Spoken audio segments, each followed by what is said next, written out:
Hello everybody. Last 2 episode से हम लोग 4.5 एक्सरसाइज कर रहे हैं। 4.5 हो गई, उसके बेस पर छोटे छोटे 1 मार्कर टाइप के क्वेश्चंस हो गए हैं। आज जो करने जा रहे हैं वो 4.6 का कॉन्सेप्ट है, that is solution of simultaneous equation by matrix method. Solution of simultaneous equation, simultaneous equations bye matrix method.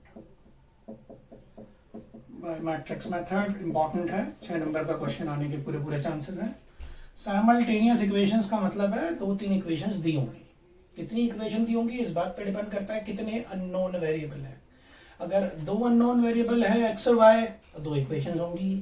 3 unknown है एक्स वाई जेड या यू वी डब्ल्यू तो 3 इक्वेशंस होंगी। जितने अननोन क्वांटिटीज उतने इक्वेशंस, ये फिक्स्ड है।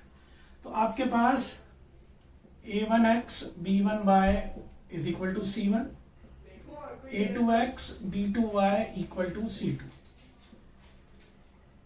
2 by 2 की 2 equations, या a1x b1y plus c1z equal to this, a2x b2y plus c2z is d2, a3x b3y c3z is equal to d3। 3 variable 3 equations, 2 variable 2 equation. किसी भी type का question पूछ सकते हैं। अगर 6 मार्कर में पूछना है तो ये, और अगर 4 मार्कर में पूछना है तो ये। और प्रीवियस ईयर्स में दोनों टाइप के क्वेश्चन पूछे हुए हैं। जिस टाइम वेटेज डिस्ट्रीब्यूशन के हिसाब से 6 मार्क का क्वेश्चन आता था 3x3 में पूछा हुआ है। बीच में कुछ साल ऐसा भी हुआ है कि 4 मार्क में 2x2 की इक्वेशंस पूछी हुई है।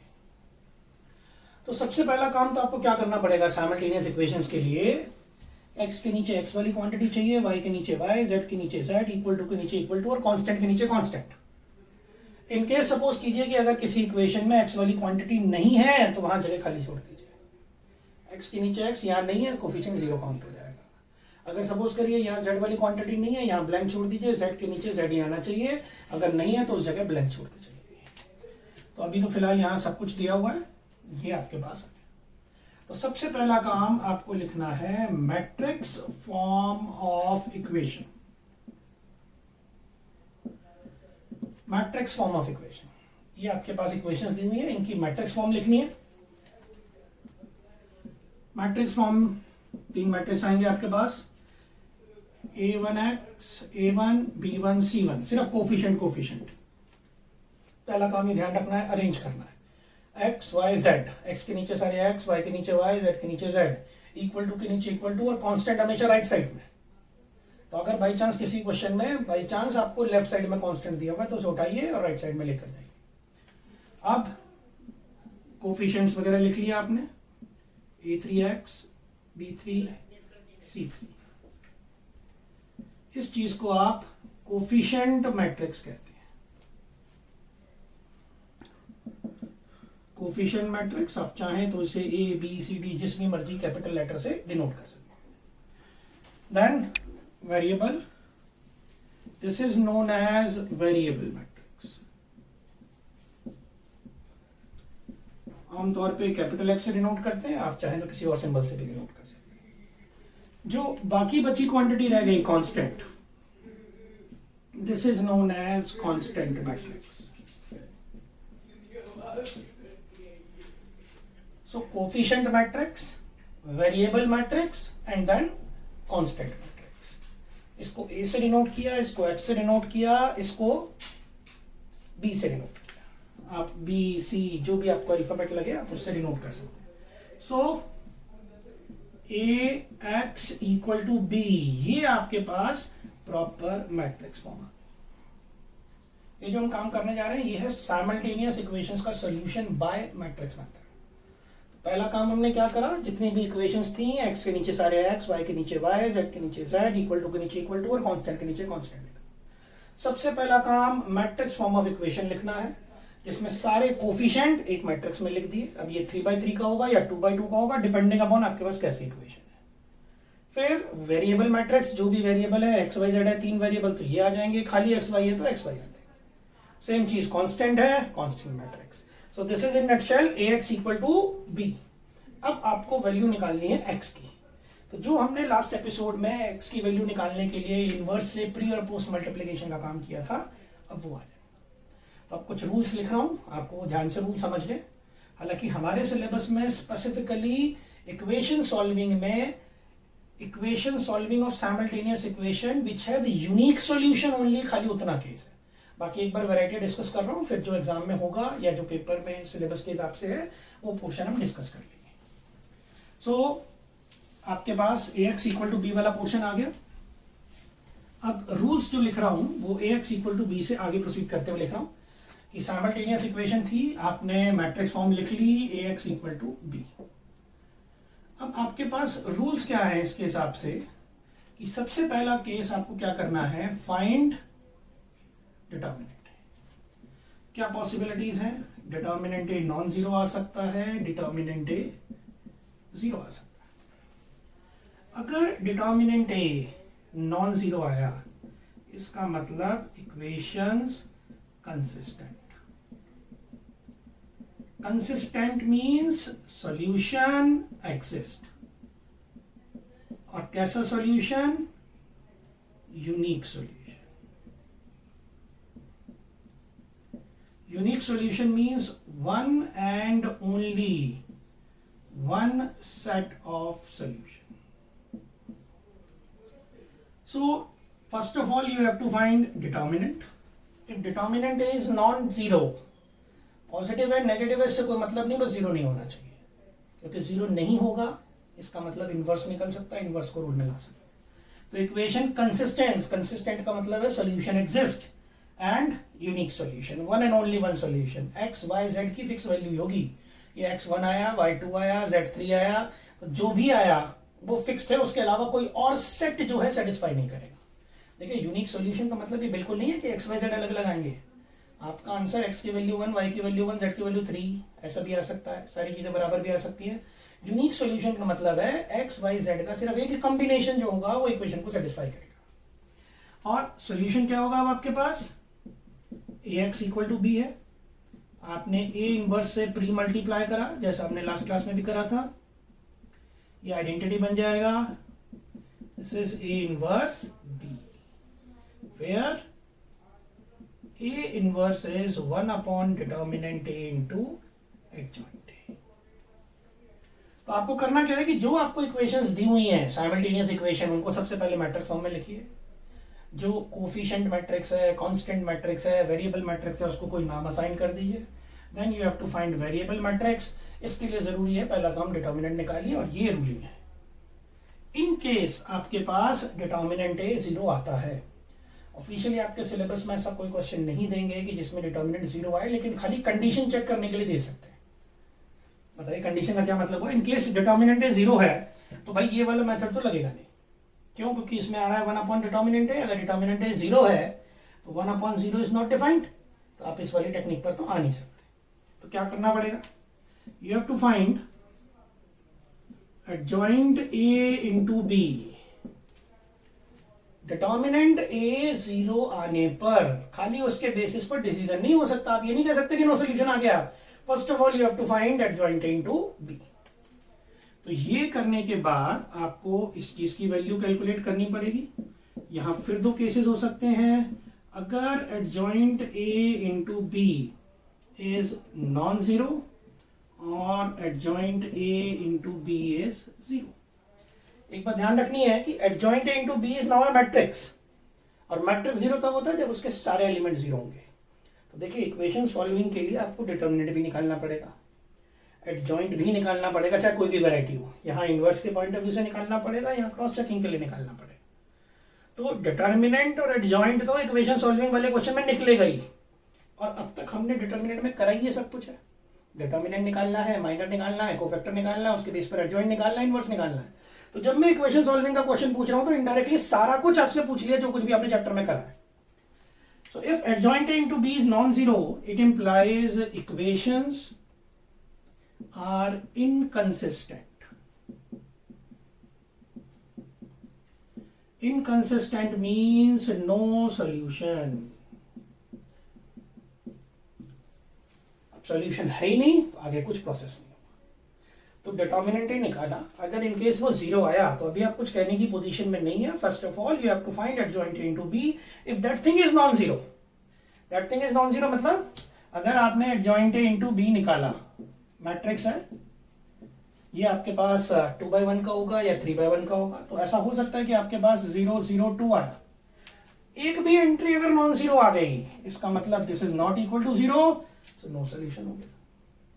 अगर डिटर्मिनेंट ए जीरो आने के बाद है. अगर सारी एंट्रीज आपके पास जीरो आती हैं तो इसका मतलब this is equal to zero, इस कैटेगरी पर चला जाएगा. So if adjoint A into B is zero, it implies equations are again consistent. Consistent means solution exist. अब solution exist वाले क्राइटेरिया तो पहले भी था और अब भी है. डिफरेंस क्या है? यहां यूनिक सॉल्यूशन है आपके पास और यहां पर infinitely many solution. Infinitely many solution. It is clear? So, अगर आपको खाली कंसिस्टेंसी का क्राइटेरिया पूछा है, इन केस क्वेश्चन ये है कि आपको 3 इक्वेशन दी हुई हैं या 2 इक्वेशन दी हुई है और आपसे कहा गया कि check for consistency. Check for consistency का मतलब you have to decide whether the solution exist और नॉट, and if it exist whether it is unique solution और इनफाइनाइटली मैनी सॉल्यूशन. तो what you have to do? Find determinant A. Determinant A क्या चीज है? Coefficient matrix. Coefficient matrix का determinant निकालिए. If it is non zero, equation consistent, unique solution, you have to follow inverse वाला method. If determinant is zero, इसके basis पर आप कोई डिसीजन नहीं ले सकते. You have to find adjoint A into B. If the adjoint A into B is non zero, equation inconsistent, no solution, आगे आप कुछ नहीं कर सकते. अगर adjoint A into B zero है, इसका मतलब डिटर्मिनेंट ए जीरो होने के बाद इट मींस इक्वेशन कंसिस्टेंट है. और अब ये जो कंसिस्टेंसी है यहां पर आपके पास इनफाइनाइटली मैनी सॉल्यूशन होंगे. इनफाइनाइटली मैनी सॉल्यूशन वाले केसेस में भी हम सॉल्यूशन निकाल सकते हैं, क्योंकि आपके दिमाग में आएगा कि जब जहां यूनिक सॉल्यूशन है, सिर्फ सिंगल सेट है, वहां तो निकाल रहे हैं, और जहां इनफाइनाइटली मैनी सॉल्यूशन है वहां कैलकुलेट नहीं कर रहे हैं, तो वहां भी निकल सकते हैं. लेकिन अगेन ये दोनों वैरायटीज आपके कोर्स में नहीं है, इनको सॉल्व करने वाला मामला है. इसका तो सॉल्यूशन हो नहीं सकता. इस वाली चीज at present this is not in course.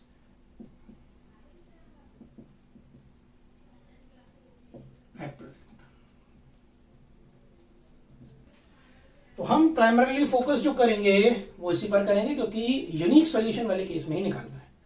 एक बात मैं दोबारा रिपीट कर रहा हूं, यहां क्वेश्चन सिर्फ इतना जरूर पूछ सकते हैं कि you have to decide whether it is having unique solution और इनफाइनाइट सॉल्यूशन और no solution.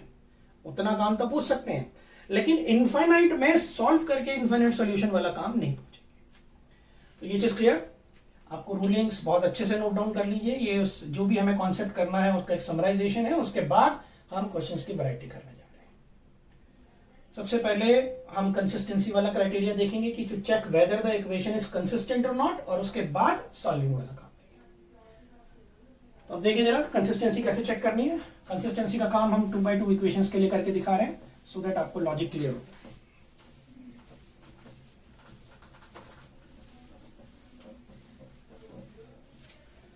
Consistency means solution exists. Whether it is unique solution or infinite solution, you have to decide. So question is, check for consistency. Equation is 2x plus 3y equal to 7, 4x plus 6y equal to 11. दो equations दी हुई हैं, 2x2 की हैं, दो variable है, दो equation, more than sufficient. 3 variable होते हैं, 3 इक्वेशन चाहिए. तो ध्यान रखिए, अगर 3 वेरिएबल है, 2 इक्वेशन दी हुई है, काम इनकम्प्लीट है, वहां प्रोसीजिंग नहीं हो सकती. आप चाहते तो इनफाइनाइट सॉल्यूशन ही निकल सकता था. x के नीचे x ऑलरेडी है, y के नीचे y है, कांस्टेंट के नीचे कांस्टेंट, इक्वल टू के नीचे इक्वल टू. सबसे पहले आपने लिखी matrix form, coefficient matrix, variable matrix, constant matrix. Let this be a x b. आप इसके अलावा कोई भी सिंबल यूज कर सकते थे, m n p q r s t, जो कुछ भी आपका मन करे. हम as a standard symbol variable को x से रिप्रेजेंट कर रहे हैं और बाकी को a b या p q और r s जो भी ले सकते हैं. देन सबसे पहला काम डिटर्मिनेंट ए निकालना है, 2 3 4 6, this is 12 minus 12 0, this is problematic. Determinant A 0 आया है। अब खाली डिटर्मिनेंट देख के मैं ये नहीं कह सकता हूं कि it is a no solution case और इनफाइनाइट सॉल्यूशन केस, चेक करना पड़ेगा। इसके लिए क्या चाहिए आपको, एडजॉइंट ए इनटू बी। ये बात पक्की है कि as determinant A is equal to 0 so no unique solution. Unique solution तो नहीं है, ये बात पक्की है। कंसिस्टेंसी है कि नहीं है वो एक अलग मैटर है, लेकिन यूनिक सॉल्यूशन वाला केस नहीं। एडजॉइंट निकाला आपने, एडजॉइंट ए, एडजॉइंट आपको पता ही है, इन दोनों को इंटरचेंज डायगोनल एलिमेंट को, बाकी दोनों की अपनी जगह साइन चेंज। 2/2 का शॉर्टकट बहुत काम की चीज है, बहुत बार काम है। सो एडजॉइंट ए इंटू बी निकाला अब आपने, -3 2 b is 7 11, 42 minus 33 and then minus 28 plus 22, and this is 9 minus 6. This is adjoint A into B, and this is not equal to 0. So determinant A is 0, but adjoint A into B is not equal to 0, so equations inconsistent and no solution. Which is clear? तो question में था check for consistency, check करना है solution होगा नहीं होगा।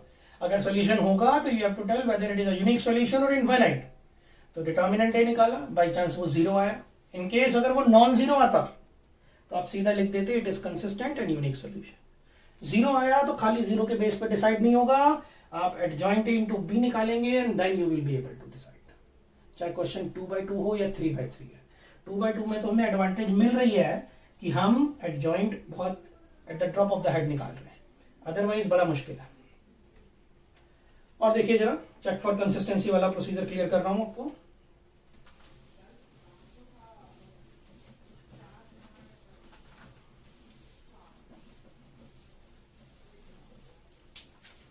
Again, question is 2x plus 3y equal to 5 and 4x plus 6y equal to 10. Suppose कीजिए again आपसे कहा गया check for consistency. Now, first of all, write matrix form of equation. 2 3 4 6, then variable matrix ये लिखनी जरूरी है 5 10. This is a x equal to b. First of all determinant निकाला 2 3 4 6, this is 12 minus 12, this is 0. Again determinant a is 0, so unique solution वाला मामला तो नहीं है। देखिए कंसिस्टेंट का मतलब सिर्फ ये बिल्कुल नहीं होता है कि यूनिक सॉल्यूशन हो, कंसिस्टेंट का मतलब सॉल्यूशन है, यूनिक है कि इनफाइनाइट है, ये हमें डिसाइड करना है। तो अभी डिटर्मिनेंट है 0 आने के बेस पर आप कुछ नहीं डिसाइड कर सकते, तो आपको क्या करना पड़ेगा, again adjoint A into B निकालना है। एडजॉइंट ए इंटू बी के लिए एडजॉइंट निकालना पड़ेगा, 2/2 का एडजॉइंट, मेन डायगोनल के एलिमेंट इंटरचेंज, बाकी दोनों के अपनी जगह पर sign change, and this 5 and this. So 30 minus 30 minus 20 plus 20, this is 0. So adjoint A into B is 0. देखिए ये भी नल मैट्रिक्स है और खाली एक सिंगल बड़ा ब्रैकेट लगाए बिना आपने कैपिटल O लिख दिया, this also indicate null matrix or 0 matrix. So determinant A is 0, adjoint A into B is 0. इसका मतलब equations consistent and infinitely many solutions. infinitely many solution. It is clear? 3/3 के cases में कुछ थोड़ी सी और भी राइडर कंडीशन लग सकती है इनफाइनाइट सॉल्यूशन में. अभी फिलहाल हम उस डिटेल में नहीं जा रहे हैं. अभी हमारा टारगेट ये था, you have to check for consistency. So yes, it is consistent and it is having infinite solution. Is it clear? इससे पहले वाला क्वेश्चन इनकंसिस्टेंट था, दैट मींस नो सॉल्यूशन. अब एक और क्वेश्चन कर रहे हैं जिसमें इक्वेशन कंसिस्टेंट होंगी और अगर कंसिस्टेंट है तो सॉल्व भी करना होगा. तो देखिए जरा कैसे सॉल्व किया जाएगा.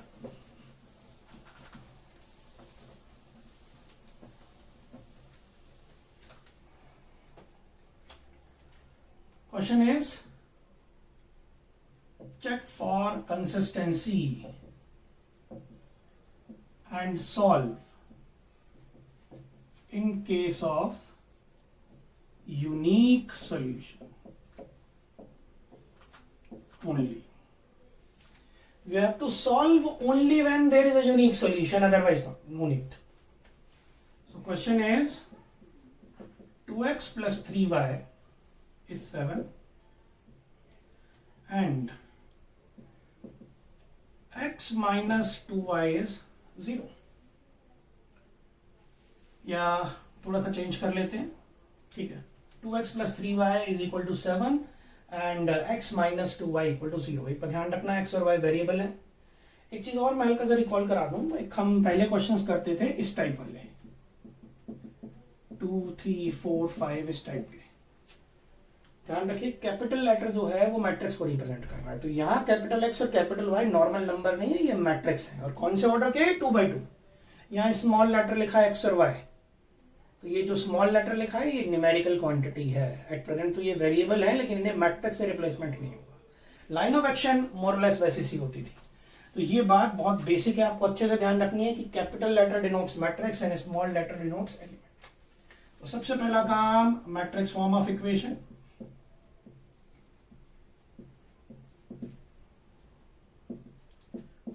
x के नीचे ऑलरेडी x है, y के नीचे y है, इक्वल टू के नीचे इक्वल टू है, कांस्टेंट के नीचे कांस्टेंट.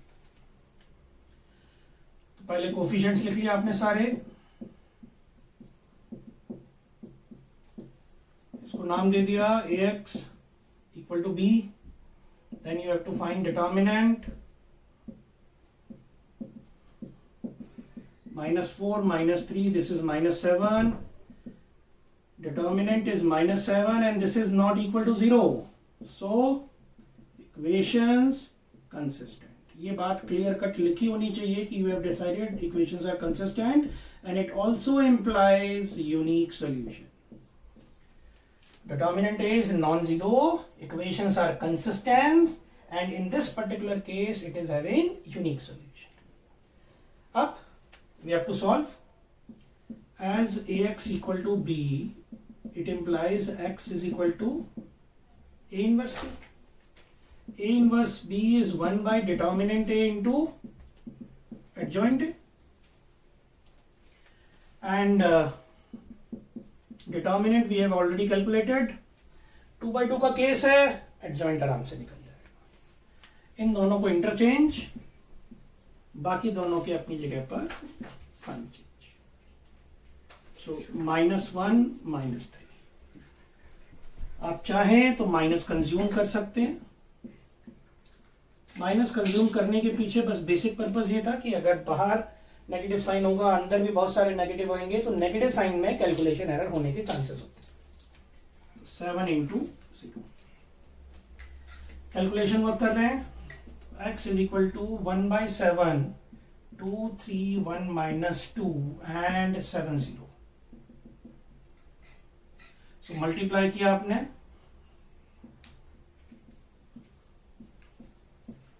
This is 14 + 0 7 - 14 7. 7 को अंदर लेकर गए. This is capital x. Capital x is x, y, x y. So it implies x is equal to 2 and y equal to. आप चेक भी कर सकते हैं, हमेशा चेकिंग कर लेनी चाहिए जहां भी वेरिएबिलिटी पॉसिबल है. ये इक्वेशन है 2x + 3y = 7. x की जगह x की वैल्यू डाली y की जगह y की वैल्यू डाली, तो 7 इक्वल टू 7 वेरीफाइड। वेरिफिकेशन के कोई नंबर नहीं है, लेकिन ये आपकी अपनी कैलकुलेशन के लिए, अपने सेटिस्फैक्शन के लिए काम की चीज है। So your answer is x equal to 2 and y equal to 1 हमेशा इक्वेशंस में डाल के वेरीफाई कर लीजिएगा। x की वैल्यू 2, y की वैल्यू 1, इक्वेशन सेटिस्फाई हो रही है तो आपका आंसर फाइनली बिल्कुल ठीक है। तो साइमल्टेनियस इक्वेशन में कंसिस्टेंसी के क्या क्राइटेरिया हैं, और कोई क्वेश्चन दिया हुआ हो तो कंसिस्टेंसी कैसे चेक करेंगे, और 2/2 में अगर इक्वेशन कंसिस्टेंट है और यूनिक सॉल्यूशन है तो कैसे सॉल्यूशन निकाला जाए। अब इसी के बेस पर अब मैं क्वेश्चन कर रहा हूं 3/3 का। 3/3 में भी ये सब चीजें पूछी जा सकती है, check for the consistency and solve only in case of unique solution. Solving का काम सिर्फ और सिर्फ यूनिक सॉल्यूशन के केस में है। तो अब एक क्वेश्चन 3/3 का देखिए जरा।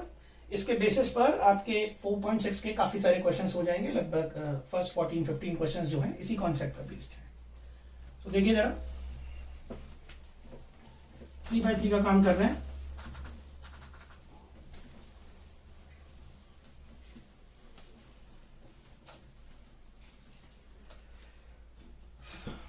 आपकी बुक का क्वेश्चन है, solve by matrix method, solve by matrix method, and equation says 3x minus 2y plus 3z equal to 8, 2x plus y minus z equal to 1, and 4x minus 3y plus 2z equal to 4। ये आपको equations दी हुई है। You have to solve by matrix method. Solving दी हुई है, 6 marker है तो unique वाले केस दिया होगा। क्वेश्चन को हमेशा ध्यान से नोट डाउन कर लीजिए। मेजॉरिटी ऑफ केसेस में कई बार क्वेश्चन में कॉपिंग एरर हो जाता है। कॉपिंग एरर हम लोग अफोर्ड नहीं कर सकते, सीधा 6 मार्क का लॉस है।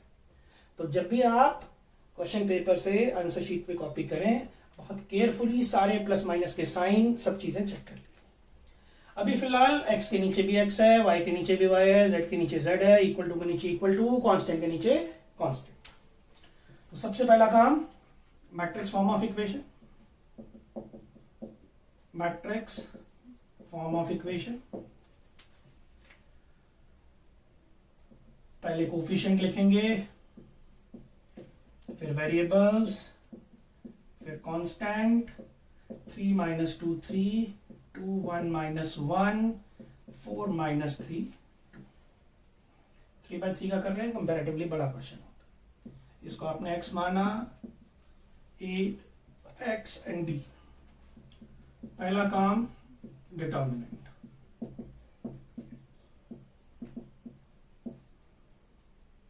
Plus minus plus. Determinant calculate करना आता है, बहुत केयरफुली कैलकुलेट करिएगा। 2 - 3 and then 4 + 4, then -6 - 4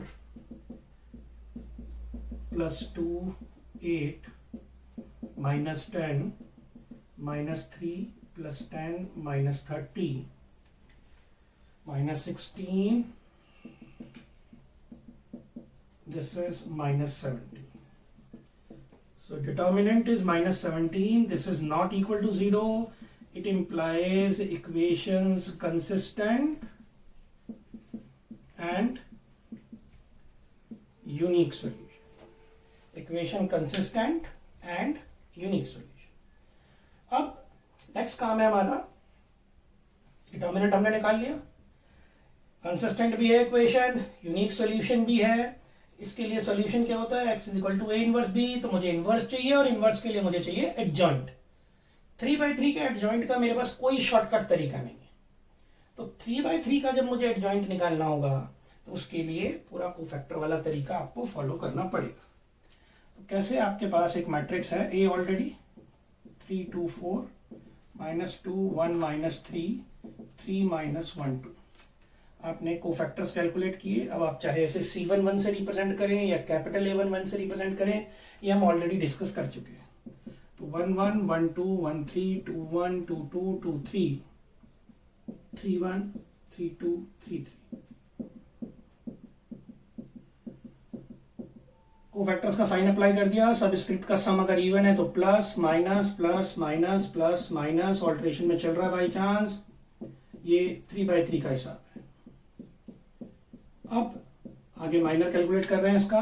first row first column गया आपके पास, so 2 - 3 this comes out to be -1, then 4 + 4 this is -8। बहुत केयरफुली कैलकुलेट करिएगा, इसमें हम एरर बिल्कुल अफोर्ड नहीं कर सकते। एक एंट्री भी गलत होने का मतलब है पूरे 6 नंबर के क्वेश्चन का नुकसान।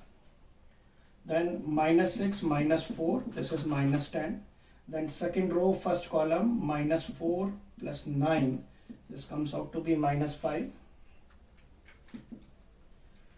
then first row second column 6 - 12 -6, then second row third column -9 + 8।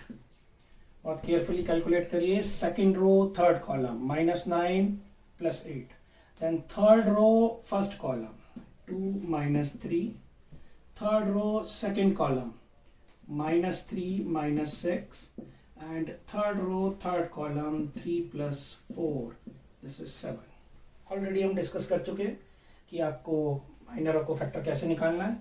Adjoint कैसे बताया था आपको कि अगर 3/3 का है तो इन्हीं एंट्रीज को कॉलम वाइज उतार दीजिए, -10 -5 -6 1 -9 एंड 7। ये आपके पास एडजॉइंट हो गया। अगली चीज मुझे चाहिए inverse, this is 1 / determinant A into adjoint A. सो -17 -1 -8 -10 -5 -6 1 -197। अंदर काफी सारे नेगेटिव साइन है, आप चाहें तो बाहर वाले नेगेटिव साइन को अंदर ले जा सकते हैं, कोई कंपल्शन बिल्कुल नहीं है। आप चाहें तो नेगेटिव साइन ले जा सकते हैं, जितना नेगेटिव साइन कम होंगे उतना आपका कैलकुलेशन वर्क कंपैरेटिवली आसान होगा। तो आपके पास डिटर्मिनेंट निकल गया, determinant is not 0, equation consistent, unique solution आपने लिख दिया। यूनिक सॉल्यूशन के लिए फिर अब आपको आगे इन्वर्स की जरूरत पड़ेगी, उसके लिए कोफैक्टर्स चाहिए, एडजॉइंट चाहिए, इन्वर्स चाहिए। तो जो काम की चीजें हैं वो ढंग से नजर आनी चाहिए एग्जामिनर को। तो डिटर्मिनेंट के बाद इन्वर्स, अब इन्वर्स निकाल के दिखा रहे हैं। सो ए इन्वर्स, अगर मैं उस नेगेटिव साइन को अंदर कंज्यूम कर लेता हूं, यानी अंदर के सारे साइन चेंज हो गए। सो 1 -9 -7।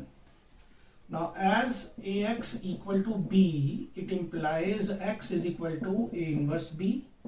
So X is 1/17, 1 8 10 5 6 -1 1 -9 7 into B. B is 8 1 4. Multiply करा 8 + 5 + 4, then 64 + 6 -36, and then 80 - 1 -28. This is 17, this is 34, and this is 51.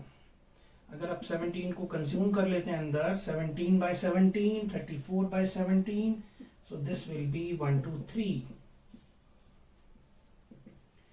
So your answer is x equal to 1, y equal to 2, z equal to 3. Before finalization एक बार आप cross check करके देख सकते हैं किसी भी equation में रख के। अगर मैं यहाँ पर रख कर देखता हूँ, x की जगह 1, y की जगह 2, z की जगह 3. So this is 3 - 4 + 9. This is 12 - 4 equal to 8. ऐसा कभी नहीं होगा कि आप कहें कि एक इक्वेशन या दो इक्वेशन सेटिस्फाई हो रही है और लास्ट वाली नहीं हो रही है या कोई और पर्टिकुलर नहीं हो रही है। अगर सॉल्यूशन है तो तीनों सेट्स को, या जितने भी सेट अवेलेबल हैं, 3 सेट हैं या 2x2 का है तो 2 सेट हैं, उन सबको सेटिस्फाई करेगा। और ये आपके लिए बेटर है, आपके सेटिस्फेक्शन के लिए, आपके कॉन्फिडेंस के लिए, कि आप हमेशा फाइनल आंसर निकाल के इक्वेशन को रख के क्रॉस चेक कर लें। ऐसा जरूरी बिल्कुल नहीं होता कि हमेशा आपके पास 1 2 3 2 3 4 इस टाइप की इंटीग्रल वैल्यूज आए। आंसर पॉजिटिव, नेगेटिव और फ्रैक्शनल भी आ सकता है। ऐसा हुआ है कि आपके पास फ्रैक्शनल आंसर है, तो डोंट वरी। अगर आपका ये जो सोल्यूशन निकला हुआ है, weather it is positive, negative, fractional, अगर ये आपकी इक्वेशंस को सेटिस्फाई कर रहा है और सारी इक्वेशन को सेटिस्फाई कर रहा है, तो आंसर कंफर्म्ड ठीक है as per the given equations. पर सिर्फ एरर की एक ही गुंजाइश हो सकती है कि आपने क्वेश्चन ही कॉपी डाउन गलत कर लिया। इसलिए वेरी फर्स्ट चीज आपको ये बोली कि जब भी आपके पास 3x3 का क्वेश्चन आए, क्वेश्चन पेपर से, आंसर शीट में या बुक से अपनी कॉपी में ट्रांसफर करते टाइम एक बार डबली क्रॉस चेक कर लें, क्योंकि ये एरर पॉइंट है जो बाद में डिटेक्ट होना मुश्किल है, और अगर डिटेक्ट होगा भी तो बहुत टाइम लगेगा। सो विद दिस आपकी एक्सरसाइज 4.6 के लगभग फर्स्ट 14-15 क्वेश्चंस हो जाएंगे। ये आपको ट्राई करके रखने हैं। नेक्स्ट टाइम पर हम इक्वेशन सॉल्विंग की कुछ एक और वेराइटीज डिस्कस करेंगे, जहां इसी सेम क्वेश्चन को थोड़ा सा घुमा फिरा के पूछा गया है। Thank you.